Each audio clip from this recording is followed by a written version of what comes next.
rejetés par la CLI parce que j'y revenais un peu trop souvent sans doute, et qui ont été pris au niveau national et qui continuent de progresser. Actuellement, l'ANCLI l'a aussi repris à son compte, comme l'IRSN, et demande à ce que des analyses complémentaires soient faites et que notre raisonnement sur les faibles doses ne soit pas de dire oh, on considère que ça a peu d'effet, bien sûr, parce que c'est sur une population restreinte, ce sont les gens qui travaillent dans le nucléaire, mais qu'on regarde vraiment l'effet de ces poisons sur des embryons de poissons. Alors c'est en cours, on m'a dit que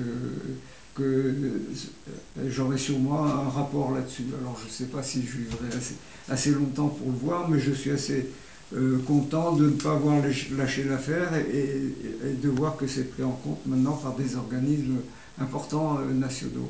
D'accord. Et potentiellement, sur l'année 2019, on pourra peut-être... Oh là là, ça se Non. compte pas. Le livre blanc sur le tritium, il doit déjà avoir 5 ou 6 ans.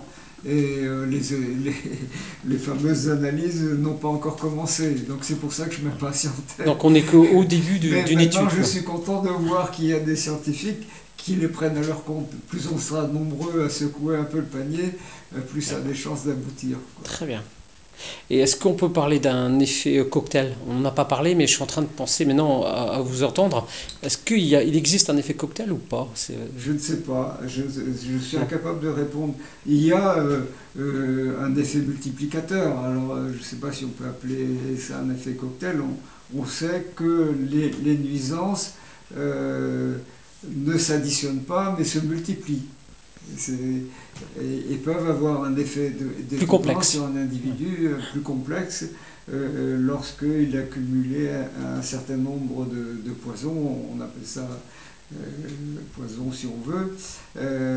Il peut dépasser le taux suffisant pour générer des cancers qui peuvent être mortifères derrière.